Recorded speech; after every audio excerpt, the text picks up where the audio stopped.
bulan Ramadan itu memang bulan yang mulia sekali. Dan untuk menghadapi bulan Ramadan, kita membutuhkan persiapan-persiapannya. Apa persiapan yang perlu kita persiapkan menuju syahrul Ramadan, itu bulan Ramadan? Persiapannya bukan berupa uang, Pak, ya buat buka puasa atau yang lainnya, enggak. Memang uang juga penting ya buat sahur, buat buka gitu. Tapi persiapan ini lebih terfokus kepada persiapan yang bersifat maknawi. Apa itu? Yang pertama, talabul ilmi an fiqhi Ramadan. Itu menuntut ilmu tentang fikih Ramadan, fikih puasa. Sebab kita tidak mungkin menyempurnakan suatu amal kalau kita ternyata tidak mengetahui ilmunya. Sholat, kalau kita nggak tahu ilmunya, rusak. Semua amal kalau kita tidak tahu ilmunya pasti ya tidak beres. Ibu-ibu mau bikin kue tapi nggak tahu ilmunya, nggak bisa.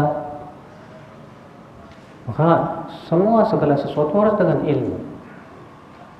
Maka wajib setiap kita, ya setiap muslim wajib mempelajari tentang fikih Ramadan, fikih puasa. Apa itu fikih puasa? Sehingga dia berpuasa itu di atas burhan, di atas keterangan dan bukti. Bukan hanya sebatas ikut-ikutan, bukan hanya sebatas taklid. Ya. Karena ya akhi, azakumullah wa iyyakum, uswah kita siapa? Rasulullah SAW. Tentu kita ingin ya berpuasa seperti halnya Rasulullah berpuasa. Ya, ketika ada orang yang berpuasa tapi dia tidak tahu ya, bagaimana sih saum puasa menurut Rasulullah SAW, maka mungkin dia akan jatuh kepada hal-hal yang ternyata tidak sesuai dengan sunnah Rasul. Ima dia mengharamkan sesuatu yang boleh atau membolehkan sesuatu yang tidak boleh misalnya.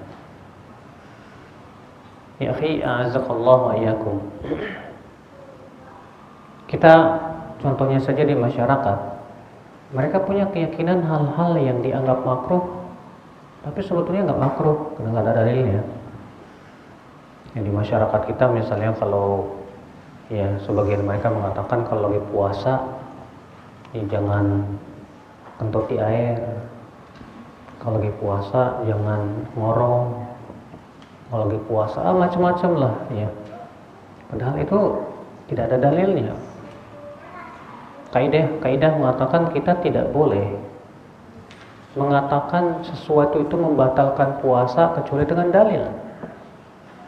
Kalau tidak ada dalilnya itu membatalkan, ya nggak boleh kita katakan itu ya batal. Ikhwata Islam, azakumullah wa iyyakum. Orang yang tidak mempelajari tentang fikih Ramadan, terkadang dia jatuh pada banyak kesalahan-kesalahan. Di antaranya dia menyangka yang namanya puasa itu yang penting menahan diri daripada makan, minum, gitu kan, menahan diri dari yang namanya syahwat, gitu. Tapi ia tidak menahan diri dari maksiat. Ya, Nabi SAW bersabda, "Malam yada qaulaz zur wal amala bih." Siapa yang tidak meninggalkan perkataan dusta dan dia terus-menerus mengamalkan perkataan dusta, ya, falaysa lillahi hajatun fi an yada'a ta'amahu wa syarabahu. Maka Allah tidak membutuhkan ya, puasanya tersebut. Allah tidak butuh sama saumnya itu. Kenapa? Dia puasa tapi lisannya masih berdusta. Dia puasa tapi telinganya masih mendengarkan hal-hal yang diharamkan oleh Allah Subhanahu wa taala. Ada orang ketika puasa, Pak, dia habis waktunya untuk hal-hal yang sia-sia. Ya, dengan dalih katanya ngabuburit, ya. Ada seorang pemuda untuk menghabiskan waktu puasanya dengan main game, sehingga akhirnya nggak kerasa. Emang sih nggak kerasa. Terkadang tujuannya tuh biar nggak kerasa lapar lah gitu ya. Ya di saat nggak kerasa lapar dengan cara apa? Main game. Wah, habis berjam-jam. Akhirnya berhasil lah tujuan dia, nggak kerasa. Karena terkadang kita pengennya tuh puasa kita nggak kerasa. Ya, padahal kata para ulama, suatu ibadah itu semakin berat semakin besar pahalanya. Semakin puasa itu terasa melelahkan, semakin besar pahalanya di sisi Allah Subhanahu wa taala. Sampai disebutkan dalam sebuah riwayat ya, bahwa Aisyah radhiyallahu anha sengaja mencari-cari waktu yang paling panas, hari yang paling panas untuk dia berpuasa sunnah di situ. Ketika ditanya, "Hai Aisyah, kenapa kok kamu ya menunggu waktu yang paling panas?"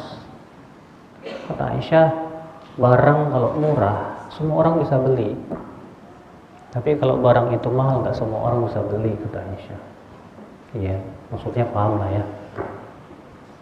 Demikian pula, jadi kita coba deh Pak, menggunakan dan mengisi waktu puasa kita dengan cara hal-hal yang sifatnya manfaat. Di dalam riwayat Tirmidzi, Nabi SAW mengatakan, "Laisa siyam minal akli wasyurb." Bukanlah puasa itu dari sebatas menahan diri dari makan dan minum. Wa innamas siyam minal lagwi warrafath. Tapi hakikat puasa itu menahan diri daripada lagun. Apa itu lagun? Itu yang sia-sia. Warrafath, apa itu rafath? Itu ucapan-ucapan yang tidak baik. Nah ini ya yang diinginkan dari puasa, melatih diri kita gitu untuk meninggalkan hal bahkan yang sia-sia saja kita berusaha untuk tinggal. Nah ya akhi azakallahu wa iyyakum. Nah, ini penting kita belajar kapan ya apa hal-hal yang disyariatkan dalam puasa misalnya, ketika kita sedang berpuasa dan yang lainnya. Yang kedua, persiapan yang hendaknya kita persiapkan sebelum bulan Ramadan. Apa itu? Yaitu mempersiapkan diri dari sisi ibadah. Karena Bapak dan Ibu sekalian, orang itu bisa karena biasa gitu. Kalau dia nggak biasa, susah untuk bisa. Kalau ada orang nggak biasa baca Quran, mungkin baca Quran satu lembar aja kayaknya lama banget Pak. Iya, nggak biasa. Kalau orang nggak biasa saum puasa, mungkin puasa bagi dia, masya Allah, berat banget gitu. Sehingga akhirnya datangnya bulan Ramadan itu bukan disambut dengan kegembiraan, tapi disambut dengan apa? Ya, kesedihan. Ya. Seseorang yang tidak terbiasa dengan sholat tarawih, sholat malam, berat bagi dia sholat tarawih. Ya, apalagi kalau ada orang ya, ketika buka puasa itu, udah dimakan semuanya yang ada itu. Akhirnya perutnya kenyang. Setelah perutnya kenyang ngapain Pak? Pasti ngantuk. Pas tarawih gimana? Wah itu berat minta ampun. Iya, imam baca kulhu aja mungkin ini imam lama amat sih. Kenapa? Karena seperti itu. Dia nggak punya kebiasaan sholat malam. Dia terbiasa dengan memuaskan syahwat makan begitu. Sehingga pada waktu itu ya akhir Islam membiasakan ibadah itu berat buat dia. Makanya di antara hikmah kata para ulama, kenapa Rasulullah SAW di bulan Sya'ban itu memperbanyak puasa. Di antara hikmahnya ta'wid, yaitu membiasakan. Iya. Berarti kita pun juga berusaha untuk membiasakan ibadah yang lain. Membiasakan baca Quran, Pak. Coba deh biasain. Kalau Bapak baca Quran kuatnya berapa lembar? Kalau kita terbiasa, mungkin insya Allah satu hari 5 lembar itu mudah. Tapi kalau kita tidak terbiasa, setengah lembar terasa berat. Ya, kita kalau tidak membiasakan kebaikan, pasti membiasakan apa?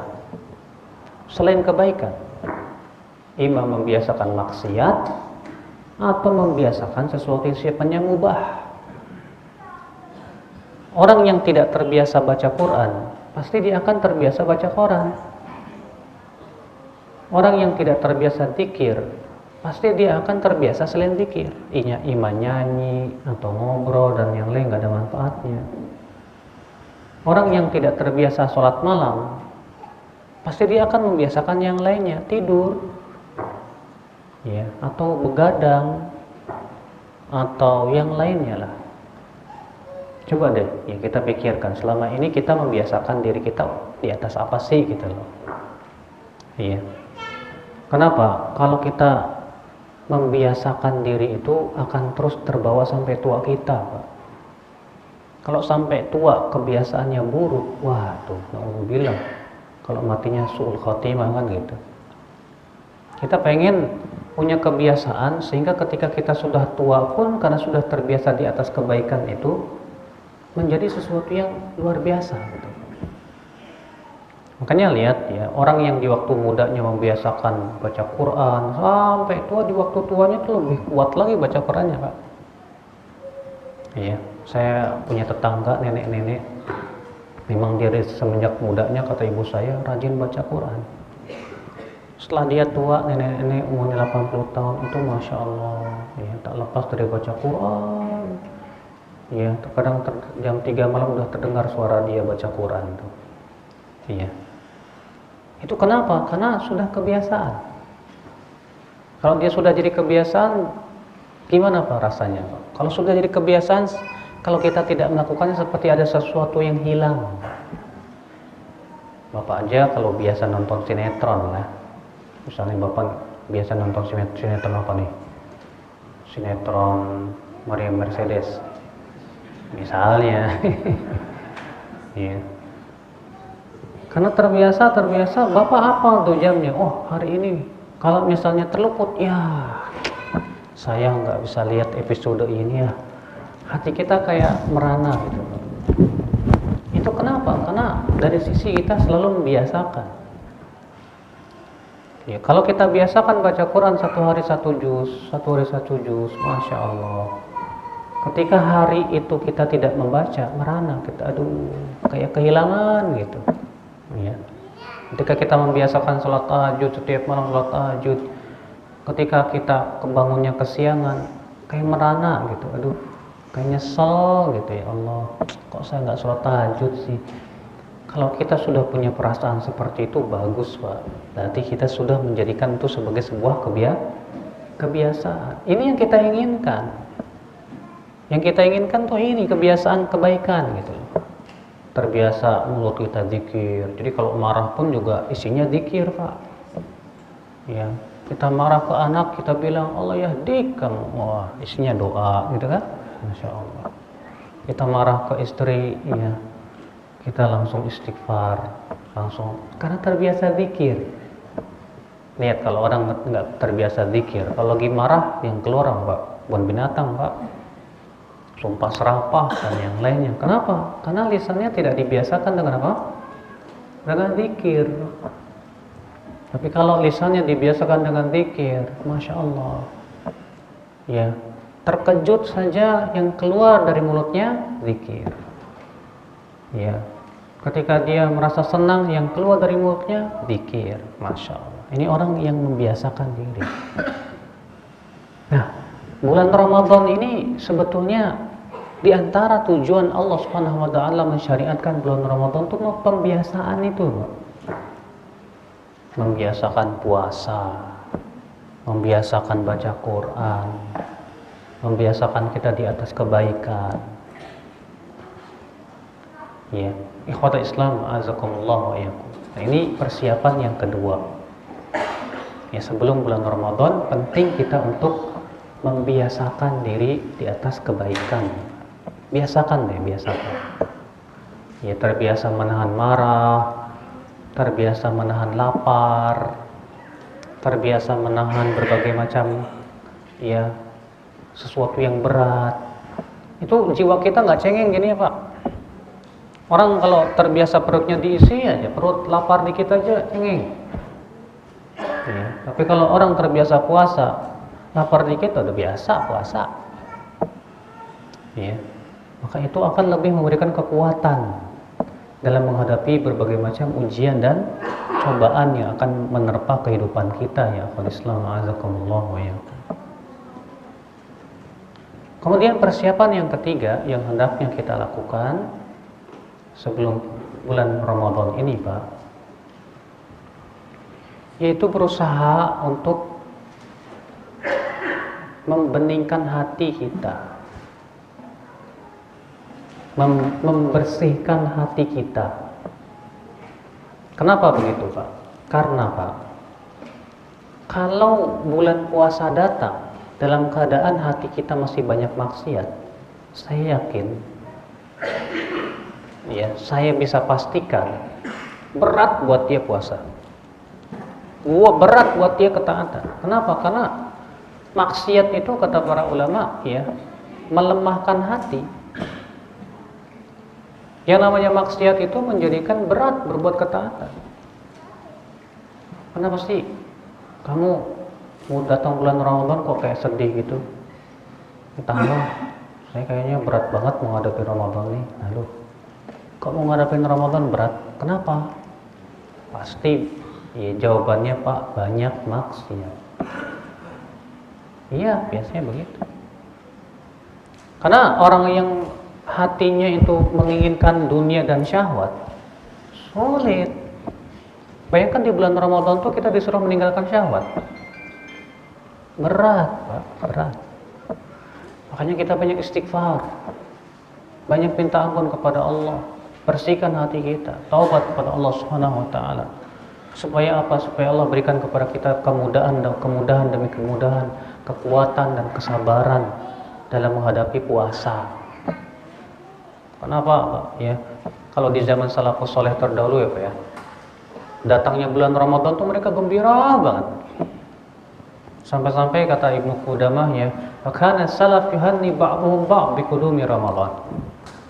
Adalah salafus soleh saling memberikan selamat dengan datangnya bulan Ramadan. Sampai Rasulullah SAW memberikan selamat kepada para sahabat, ya qad atakum syahrul Ramadan, syahrul mubarak. Telah datang kepada kalian ya bulan Ramadan, bulan yang diberkahi. Kalau kita Pak, selamat-selamatannya kapan?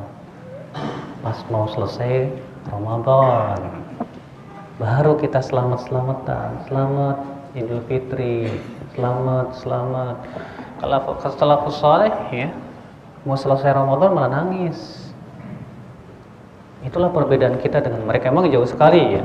Kalau salafus saleh ya dengan datangnya Ramadan gembira banget. Kenapa? Karena hati mereka itu dipenuhi dengan iman dan Islam. Hati mereka itu dipenuhi dengan cinta akhirat. Ya. Hati mereka dipenuhi dengan mengharapkan pahala dan ampunan di sisi Allah Subhanahu wa taala. Sementara kita seringnya mengharapkan dunia. Sementara kita seringnya mengharapkan keuntungan syahwat. Jadinya ya gitulah ya kota Islam asakumullah wa iyyakum. Nah ini ya penting untuk kita beningkan hati kita.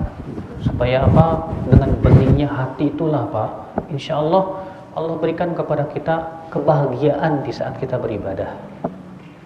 Karena ya banyak orang beribadah dia tidak merasakan kenikmatan. Banyak orang ketika beribadah dia tidak merasakan kelezatan. Iya, kenapa? Itu dia. Karena hatinya itu yang tidak bening gitu. Yang kita harapkan itu kita kok bisa merasa bahagia ketika kita menaati Allah gitu. Yang kita harapkan kita bisa merasakan lezatnya taat. Itu yang kita inginkan. Makanya kata Rasulullah SAW, "Salasun man kunna fihi wajada bihinna halawatal iman." ada 3 perkara yang siapa 3 perkara itu ada pada diri seseorang, maka dia akan mendapatkan manisnya iman. Apa 3 perkara itu? An yakuna Allah wa rasuluhu ahabba ilaihi mimma siwahuma. Allah dan Rasulnya lebih ia cintai daripada segala-galanya. Wa an yuhibbal mar'a la yuhibbu illa lillah. Tidaklah ia mencintai seseorang kecuali karena Allah. Wa an yakraha an ya'uda fil kufri kama yakrahu an yuqdhafa fin nar. Dia tidak suka untuk kembali kepada kekafiran sebagaimana ia tidak suka dilemparkan ke dalam neraka.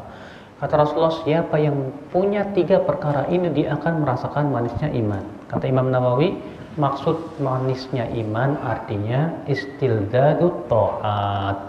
Artinya dia akan merasakan lezat ketika menaati Allah. Ketika kita sholat lezat nggak Pak? Ketika kita zikir kita merasa enak nggak Pak? Bahagia nggak? Tapi kalau ternyata kita sholat kok malah kayak gimana gitu, ketahuilah itu tandanya hati kita masih banyak dikotori oleh dan dilumuri oleh dosa. Maka kita banyak bertobat kepada Allah Subhanahu wa taala. Kemudian perkara yang keempat yang hendaknya kita persiapkan sebelum datangnya bulan Ramadan, ikhwatal Islam azakumullah wa yakum, yaitu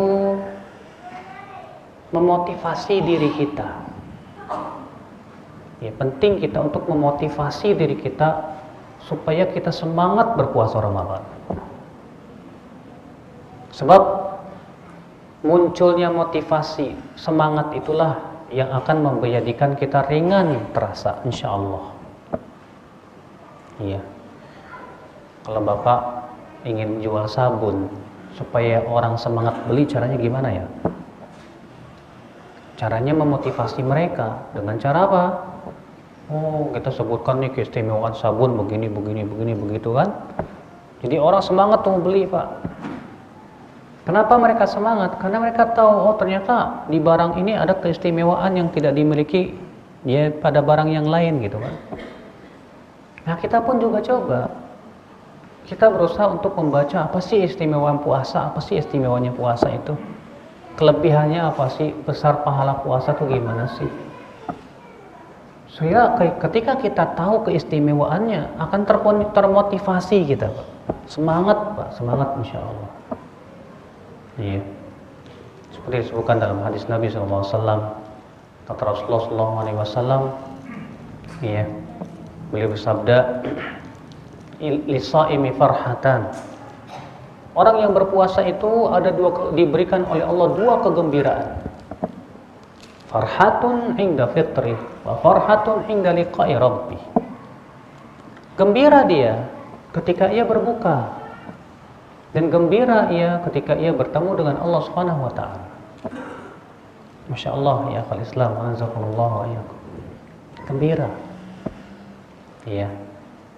Disebutkan dalam hadis Nabi Shallallahu Alaihi Wasallam juga Pak ya tentang pahala puasa, bagaimana besarnya pahala puasa di sisi Allah. Ternyata puasa itu Pak ibadah khusus untuk Allah. Ya Rasulullah SAW sabda, Allah Taala berfirman, kullu amal ibni Adam lahu illa siyam fa innahu li, kata Allah dalam hadis qudsi itu. Setiap amalan anak Adam itu untuk dia kecuali puasa. Itu untukku kata Allah. Wa ana ajzi bih, dan aku yang langsung memberikan balasan kepada dia. Subhanallah. Berarti puasa itu ibadah khusus untuk Allah Subhanahu wa taala. Maka dengan seperti itu termotivasi Pak. Ya. Bahkan kita ingin gimana sih caranya supaya saya bisa cinta sama puasa itu loh. Sebab kalau sudah sampai kepada derajat cinta itu luar biasa sudah. Iya, kalau orang sudah cinta itu, masya Allah kemanapun akan dikejar. Maka ya akhi, azakallah wa iyyakum. Ini dia yang keempat, motivasi diri kita.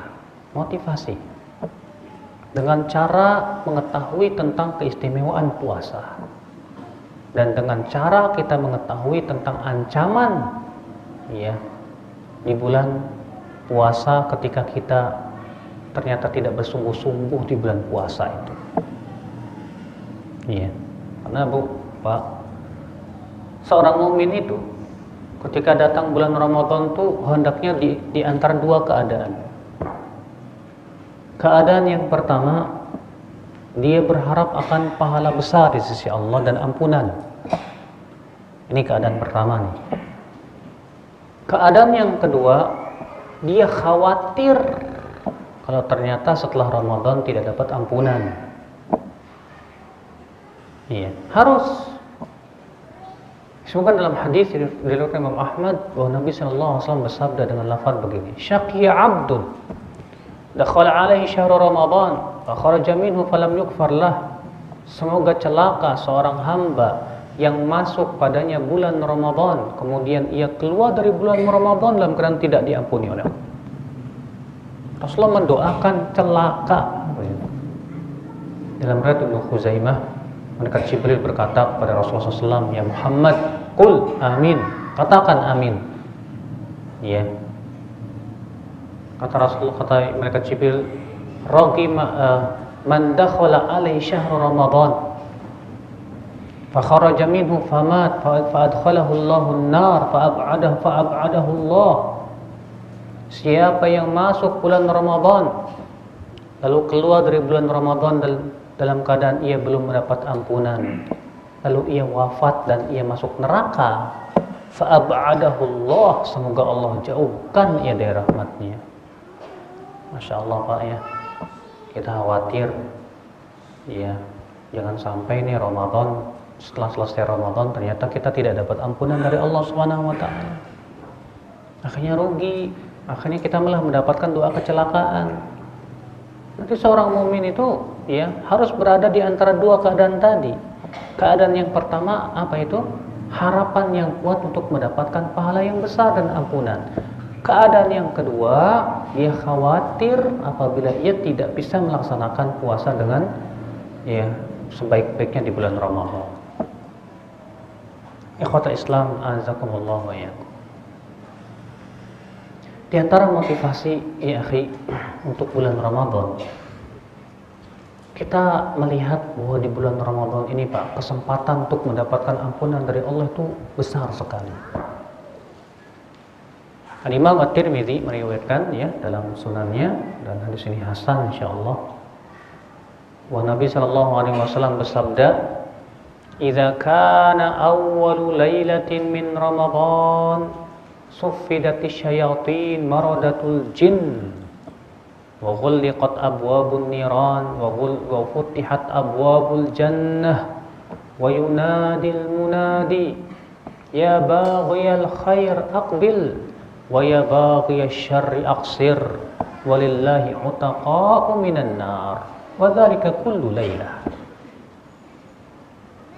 Apabila kata Rasulullah sallallahu ya, di malam pertama bulan Ramadan, maka setan-setan itu, jin-jin yang jahat itu akan diikat, kata Rasulullah. Pintu-pintu neraka akan ditutup, pintu-pintu surga akan dibuka, dan malaikat menyeru, "Wahai yang menginginkan kebaikan, kemarilah, dan wahai yang menginginkan keburukan, kurangilah." Dan Allah memerdekakan hamba-hambanya dari api neraka di setiap malam bulan Ramadan. Masya Allah. Jadi setiap malam, bayangkan Pak, Allah memerdekakan hambanya dari api neraka. Ya, adapun hadis dengan lafaz Ramadan terbagi 3, 10 awal rahmat, 10 kedua ampunan, 10 ketiga itu kebebasan dari api neraka. Ketahuilah ini hadis lemah. Diriwayatkan Ibnu Khuzaimah, dalam sanadnya ada Ali bin Zaid bin Judan, seorang perawi yang lemah. Ikhwatul Islam, azakumullah wa iyyakum. Ini ya akhi, ketika seorang muslim melihat bahwa bulan Ramadan itu Masya Allah, ternyata di bulan Ramadan tuh mendapatkan kebebasan dari api neraka itu mudah, Masya Allah. Bagaimana tidak Pak? Saum, ya, puasa Ramadan menggugurkan dosa. Kata Rasulullah SAW, "Man shoma Ramadhana imanan wa ihtisaban, ghufira lahu ma taqaddama min dhanbi." Siapa yang berpuasa Ramadan karena iman dan berharap pahala, akan diampuni dosanya yang telah lalu. Salat tarawih menggugurkan dosa. Rasulullah sabda, man qama ramadhana imanan wa ihtisaban ghufira lahu ma taqaddama min dhanbi. Siapa yang qiyam lail, yang salat malam ya di bulan Ramadan karena beriman dan berharap pahala, Allah ampuni dosanya yang telah lalu. Insyaallah, Pak. Iya. Disebutkan dalam hadis Nabi sallallahu alaihi wasallam mengabarkan bahwa di dalam surga itu ada kamar-kamar yang Masya Allah. Kata Rasulullah SAW, inna fil jannati ghurafan yura dhuhuruha min butuniha wa butunuha min dhuhuriha.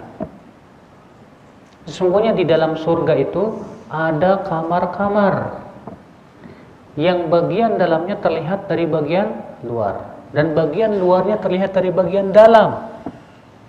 Lalu Rasulullah SAW ditanya, liman ya Rasulullah? Itu buat siapa wahai Rasulullah? Iya. Apa kata Rasulullah SAW?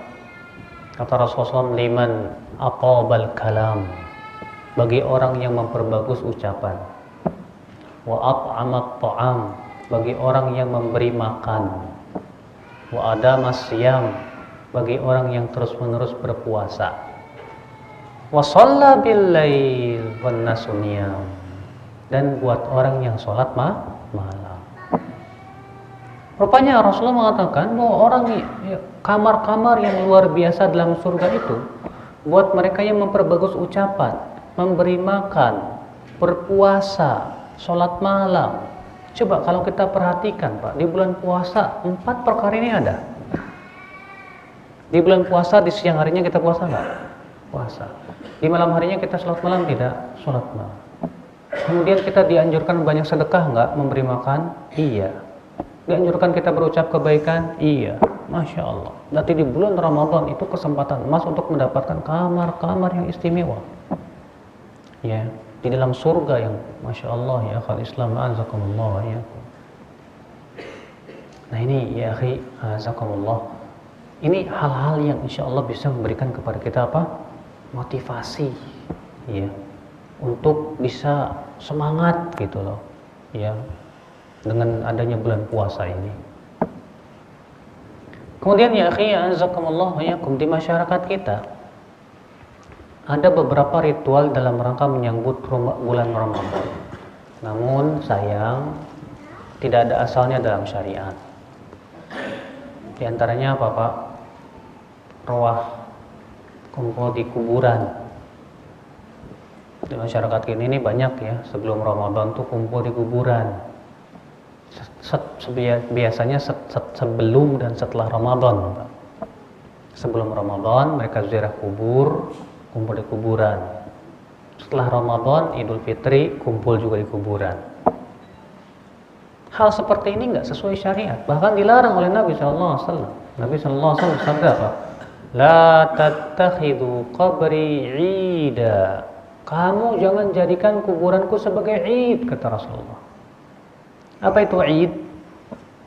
Ya, Syekh Abdul Qadir Al-Munawi berkata, yang dimaksud dengan jangan kamu jadikan kuburan sebagai 'id artinya yaitu dikunjungi di waktu yang telah ditentukan secara berulang-ulang, baik seminggu sekali atau sebulan sekali atau setahun sekali, dan berkumpul di sana.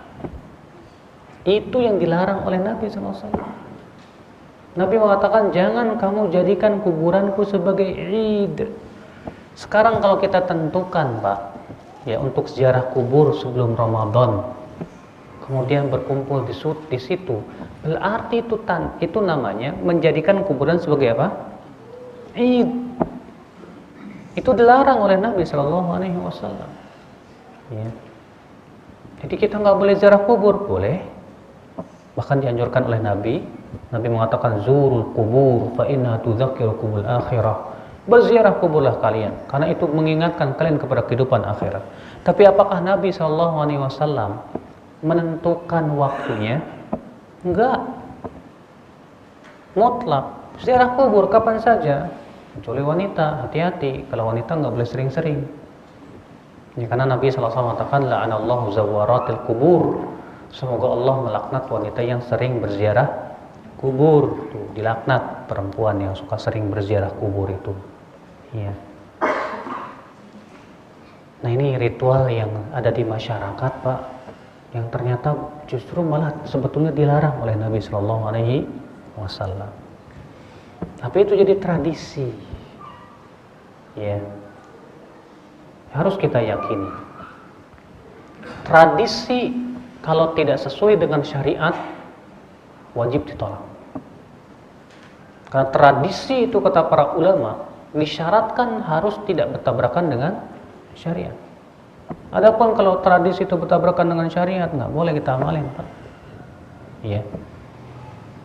Di antara ritual yang lain, Pak, sebelum Ramadan, itu sebagian masyarakat ada yang punya pemahaman, ya, katanya sebelum Ramadan tuh disyariatkan maaf-maafan, minta maaf, gitu kan, dan tersebar di media sosial ataupun SMS atau yang lainnya. Ada hadis yang berbunyi begini, Pak. Ya, Rasulullah SAW naik mimbar. Kemudian Rasulullah mengatakan amin, amin, amin. Kemudian ditanya, ya Rasulullah, apa yang kau aminkan? Kata Rasulullah, malaikat Jibril tadi datang kepadaku dan berkata, hai Muhammad, ya katakan amin. Abaikan orang yang sebelum Ramadan gak minta maaf, ya, sama suaminya, sama ini. Rasulullah mengatakan amin. Tahu nggak, Pak? Ini hadis made in Indonesia, Pak. Nggak ada hadis ini dimanapun, dalam kitab hadis manapun nggak ada. Yang ada itu lafadznya adalah begini. Rasulullah SAW naik mimbar, mengucapkan amin, amin, amin 3 kali. Kemudian para sahabat bertanya, ya Rasulullah, apa yang kau aminkan? Kata Rasulullah, tadi malaikat Jibril datang kepadaku dan berkata, hai Muhammad, katakan amin. Ya raghima anfum ri'in, semoga terhina seseorang yang masuk padanya bulan Ramadan lalu keluar darinya dalam keadaan tidak mendapatkan ampunan dari Allah. Katakan amin. Amin. Katakan amin, hai Muhammad, semoga hina orang yang mendapatkan orang tuanya, ya, tapi tidak memasukkan ia ke surga. Katakan amin. Amin, kata Rasulullah. Semoga hina orang yang disebutkan engkau di sisinya tapi ia tidak bersalawat kepadamu. Katakan amin. Amin. Ini nih yang sahih, Pak, dari Imam Ahmad, Imam Khuzaimah dan yang lainnya. Tapi sama orang ini diambil depannya doang, kemudian dia apa? Dibikin tuh. Ya, dengan tujuan supaya orang maaf-maafan sebelum Ramadan. Mungkin tujuannya bagus tapi caranya salah. Dengan cara berdusta atas nama Rasulullah SAW. Pada Rasulullah SAW sabda apa? Man kadzaba alayya muta'ammidan falyatabawwa maq'adahu minan nar. Barang siapa yang berdusta atas namaku dengan sengaja, maka hendaklah ia mempersiapkan tempat duduknya di mana? Di neraka. Kemudian ya akhi, kita ya sebelum Ramadan coba kita mempelajari tentang adab-adab dan kesalahan-kesalahan di bulan Ramadan supaya kita tidak jatuh kepada kesalahan tersebut gitu loh. Karena di masyarakat kita kesalahan ini dianggap lumrah. Iya. Apa di antara kesalahannya? Yang pertama dalam masalah sahur. Banyak di antara kita di masyarakat itu sahurnya jam 2 malam, Pak. Jam 2 malam, jam 3 malam. Emang kenapa, Ustaz? Begini, Pak. Sahur secara bahasa Arab itu dari kata sahar. Ya, sahur dalam bahasa Arab itu berasal dari kata apa? Sahar, artinya akhirul lail, akhir malam. Berarti sahur itu artinya makan di akhir malam. Nah, sekarang kalau ada makan jam 2 malam, makan apa namanya, Pak? Bukan makan sahur. Itu namanya makan di sepertiga malam terakhir. Ya. Secara bahasa saja nggak sesuai. Sesuai dengan apa secara syariat lebih tidak sesuai lagi. Anas bin Malik berkata, Zaid bin Thabit berkata, kuna natasahar ma'a Rasulillah SAW. Kami dahulu pernah bersahur bersama Rasulullah SAW. Kemudian kami pun bangun untuk sholat. Lalu Anas bertanya, berapa jarak antara sahur dengan waktu subuh? Kata Anas, kata Zaid, qadra khamsina ayah, sekitar membaca 50 ayat. Apa kalau baca 50 ayat berapa menit? Nggak sampai setengah jam, nggak 15 menit paling. Bayangkan ya akhi, azakallah ya. Bahkan mungkin cuma 5 menit kali, atau lebih lah segitu. Rasulullah SAW ternyata sahurnya itu cuma sekitar membaca 50 ayat, setengah jam. Maklumlah ya, kalau di zaman Nabi kan sahurnya cuma pakai kurma sama air doang, Pak. Kalau kita kan sahurnya banyak, Pak. Ya, ibu-ibu udah masak macam-macam tuh. Dari jam 2 udah bangun gitu kan. Jadi hanya apa? Sahurnya 3:30. Ya, soalnya nanti habis makan ada hidangan lagi gitu kan. Masya Allah. Iya. Nah, ya akhi azakallah, kalau kita ingin mengikuti sunnah Rasul, akhirkanlah sahur. Karena itu yang sesuai dengan sunnah Rasul sallallahu alaihi wasallam. Di antara kesalahan yang di masyarakat apa, Pak? Mereka mewajibkan berhenti makan di saat imsak. Mereka katakan nggak boleh makan pada waktu imsak. Padahal imsak itu tujuannya adalah dilakukan tuh untuk kehati-hatian saja, bukan untuk diwajibkan. Imsak. Seakan-akan kalau imsak batal gitu. Enggak. Iya. Sebutkan dalam riwayat Imam Ahmad, Rasulullah SAW mengatakan, apabila salah seorang dari kalian sedang minum dan gelas di tangannya, lalu terdengar azan, jangan letakkan dulu sampai habiskan dulu tuh. Bayangkan kedengaran azan aja pas kita lagi minum disuruh habisin. Tapi nggak bisa dikiaskan dengan makan ya. Iya. Kalau makan lama soalnya, kalau minum kan langsung teguk habis gitu kan.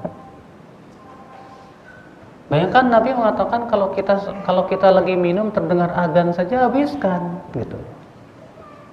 Bagaimana dengan orang yang mengatakan imsak itu nggak boleh makan, nggak boleh minum? Mana dalilnya? Maka dari itu ya akhi ya, disyariatkan imsak itu hanya sebatas kehati-hatian itu aja. Allah mengatakan dalam Al-Quran bahwa waktu untuk berpuasa itu mulainya kapan? Dari semenjak terbitnya fajar shadiq, bukan dari semenjak waktu imsak.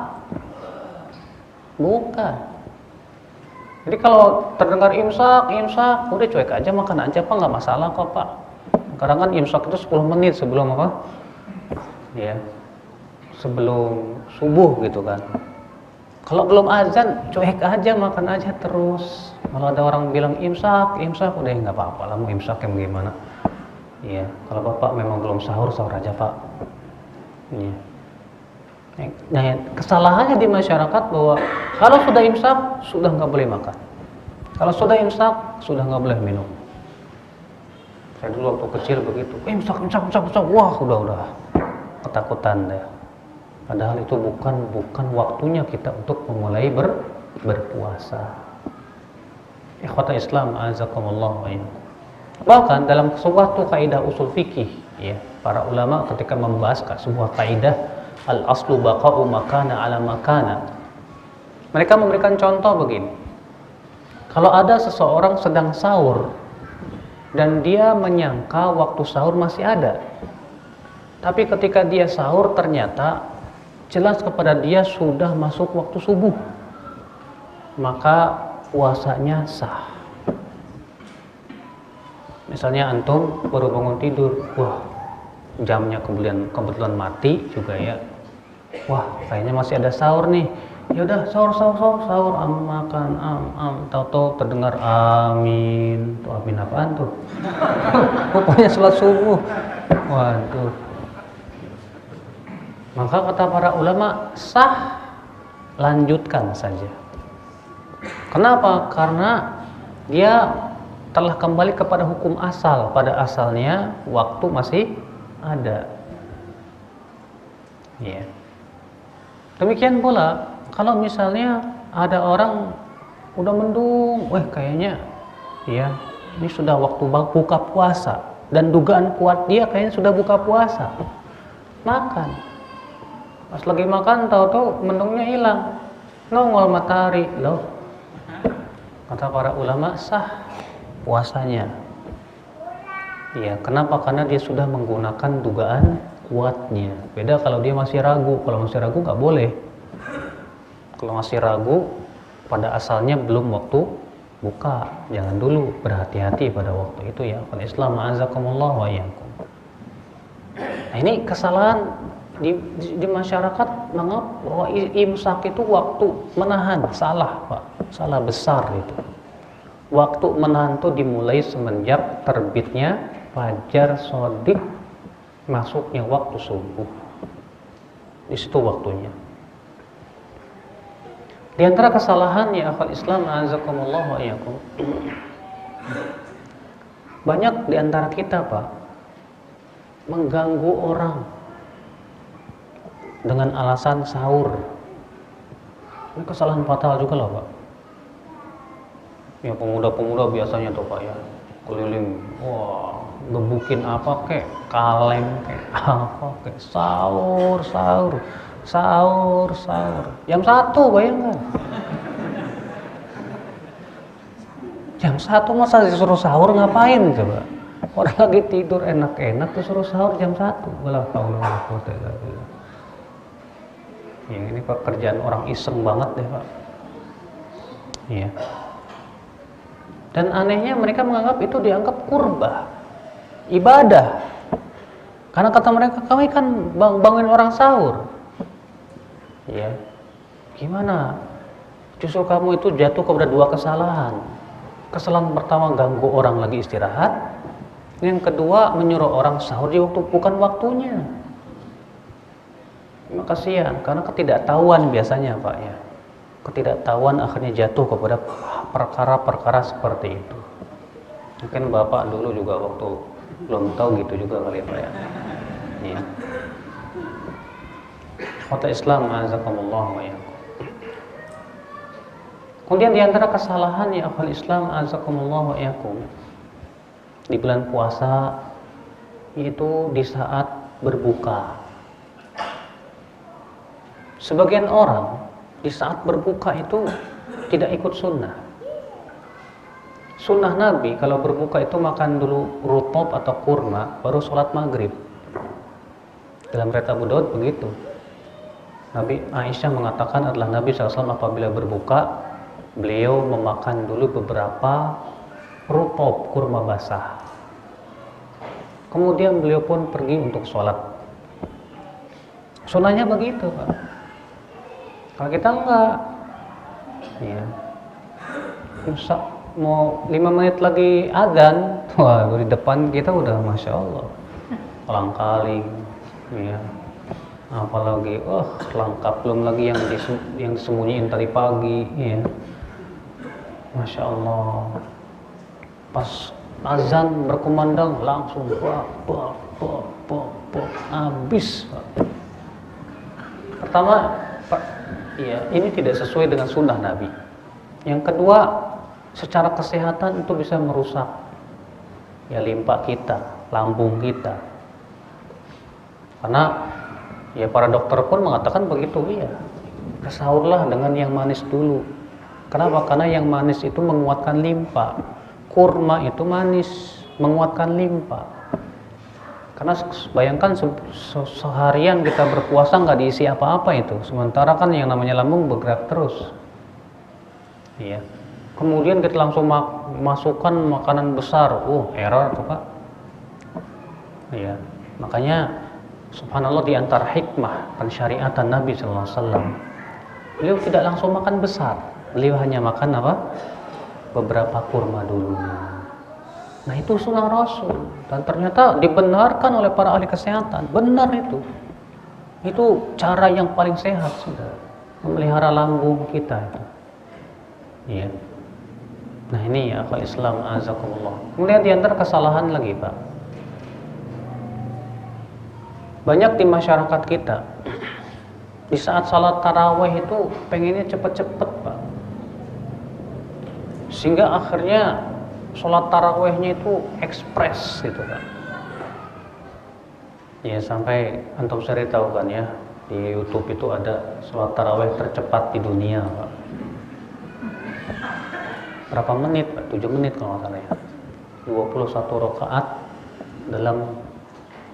dihabiskan dalam 7 menit, bayangkan Pak. Masya Allah. Wah Pak, itu gimana ya baca Al-Fatihah itu? Amin Allah. Oh, Masya Allah. Menurut antum seperti ini sah nggak sholatnya? Wallahi tidak. Dan riwayat Bukhari dan Muslim, ada seorang sahabat datang ke masjid, lalu ia sholat 2 rakaat dengan cepatnya tanpa tumak ninah. Setelah selesai sholat, dia datang ke Rasulullah dan mengatakan Assalamualaikum. Kata Rasulullah, Waalaikumsalam. Irji fasalli fa innaka lam tusalli. Balik lagi kamu sholat, kamu belum sholat. Akhirnya dia balik lagi sholat, cepat lagi. Setelah selesai sholat, Rasulullah kata, balik lagi kamu sholat, kamu belum sholat. Gara-gara cepat, nggak tumak ninah. Akhirnya 3 kali dia lakukan itu, akhirnya dia mengatakan, ya Rasulullah, saya tidak tahu kecuali ini, ajarkan ya Rasulullah. Maka Rasulullah ajarkan, kalau kamu sholat itu tumak ninah.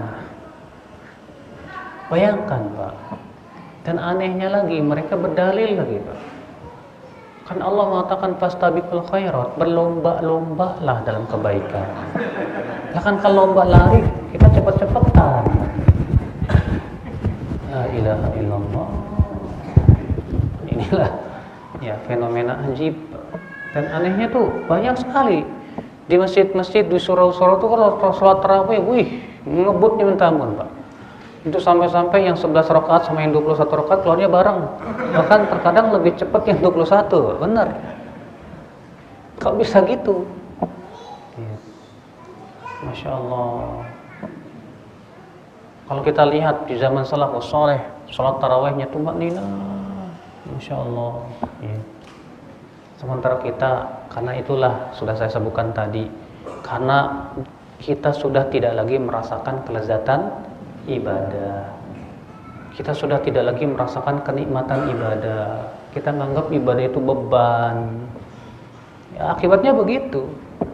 Ya, sholat tarawih pengen cepat-cepat. Kita nggak merasakan nikmat ketika sholat tarawih, enggak. Bahkan kita anggap beban. Salahnya yaitu di waktu buka terlalu kenyang. Makanya gitu Ibnu Qudamah, faman bada'a lailahu bisyab'i, siapa yang memulai malamnya dengan kenyang, lam yantafi fima baqiya min lailihi, dia tidak akan mengambil manfaat dari waktu tersisa malamnya. Enggak bakalan. Kalau udah kenyang udah payah. Makanya kan kalau berbuka puasa itu jauhi namanya kenyang, Pak. Jangan sampai kenyang deh, Pak. Rasulullah SAW mengatakan kalau makan tuh yang benar gimana? 1/3 untuk makan, 1/3 untuk minum, 1/3 untuk nafas. Itu cara makan yang benar. Nabi mengatakan mukmin itu makan dengan 1 usus, sedangkan orang kafir makan dengan 7 usus. Sementara kita terkadang 10 usus. Maka ya akhi, azakallahu iyakum. Coba perbaiki cara makan kita, Pak. Kalau kita mengikuti gaya makan Rasulullah, pasti menjadi orang yang sehat insyaallah, Pak. Kenapa sih sekarang ini banyak penyakit, Pak? Diabetes, asam urat, ya makanan. Ya, makanan. Rasulullah selama hidupnya jarang sekali kenyang. Sementara kita jarang sekali lah nggak kenyang. Kebalikan, ya kan? Kalau kita jarang, kalau dikatakan kok kamu kenyang, ya sekali-kali lah. Sekali-kalinya kamu berapa kali sehari? Ya. Nah inilah Bapak sekalian. Nah, disitulah justru di bulan puasa kita dilatih. Ya. Sebelum tarawih jangan makan terlalu kenyang supaya kita bisa sholat tarawih. Ketika kita sahur pun juga jangan makan terlalu kenyang Sebab kalau kenyang banget di waktu sahur, habis subuh ngantuk, akhirnya terluput dari banyak kebaikan. Ya. Ikhwatul Islam, azakumullah wa iyyakum. Kemudian ya akhi, azakumullah, di antara hal-hal yang itu merupakan kesalahan di dalam di bulan Ramadan ya, keyakinan sebagian masyarakat bahwa yang namanya niat puasa itu harus diucapkan, padahal itu tidak. Yang namanya niat itu tempatnya di mana, Pak? Di hati, bukan di lisan. Makanya tidak pernah dinukil dari Rasul dan para sahabatnya bahwa mereka mengucapkan niat ya puasa, nggak ada. Karena yang namanya niat itu otomatis. Saya tantang antum. Coba antum berbuat sesuatu tanpa niat. Bisa nggak? Silakan Bapak minum tanpa niat. Gak mungkin. Semua gerakan manusia itu gak lepas dari niat. Bapak mau minum pasti sebelumnya ada keinginan, ya Kak? Bapak mau mandi sebelumnya ada keinginan, ya Kak? Semua gerakan kita gak lepas dari keinginan. Keinginan itu sebutnya niat. Sekarang Bapak bisa gak bergerak tanpa keinginan? Bisa kalau refleks. Kalau refleks iya tanpa keinginan. Mata Bapak berkedip dengan sendirinya, iya, tanpa keinginan. Tapi kalau Bapak minum, makan tanpa niat, gak mungkin, Pak. Mustahil. Iya. Tadi saya makan tanpa niat loh. Gimana bisanya? Kok bisa gitu? Iya, saya tadi pas lagi buka, tahu ada orang lempar makan, kemakan. Iya betul, itu tanpa niat, bener. Ya. Tapi kalau kita yang mengambil, kita yang memasukkan sendiri, pasti sebelumnya ada niat nggak, Pak? Ada, pasti. Makanya perbuatan manusia itu pasti tak lepas dari niat. Sekarang Bapak sahur niat, pasti sudah ada niat puasa. Orang sahur ngapain lagi kalau bukan mau puasa kan gitu? Kamu ngapain? Sahur. Sahur buat apa? Ya puasa lah. Ya. Mungkin kalau kita tiap hari nanya ke dia gitu, lama-lama marah. Ya orang mau sahur tuh yang mau puasa, tuh kan. Sebetulnya sudah ada niat. Jadi nggak perlu diucapkan juga nggak masalah, Pak. Agama kita ini mudah. Inna dina yusrun. Agama ini mudah. Wala yushaduddin illa walaba. Iya. Ada orang nggak berani puasa gara-gara nggak hafal niatnya. Wah itu kan ngeri, Pak. Iya. Pernah itu di waktu tawaf ada bapak-bapak nggak berani sholat 2 rakaat setelah tawaf. Pasti tanya, kenapa Pak? Belum hafal niatnya. Ya Allah. Kata saya, Pak, agama kita itu mudah loh, Pak. Niat itu cukup di hati. Niat kan mau sholat, dah selesai. Kenapa kita harus menyusah-nyusahkan diri? Ya Allah dan Rasulnya kan menginginkan kepada kita kebaikan kok, kemudahan kok. Allah berfirman, yuridullahu bikumul yusra. Allah menginginkan untuk kamu kemudahan, tapi kita maunya yang susah-susah. Ya. Ikhwatul Islam, azakumullah wa iyyakum. Nah ini ya, di antara hal-hal yang penting untuk kita ketahui sebelum Ramadan. Semoga yang saya sampaikan bermanfaat.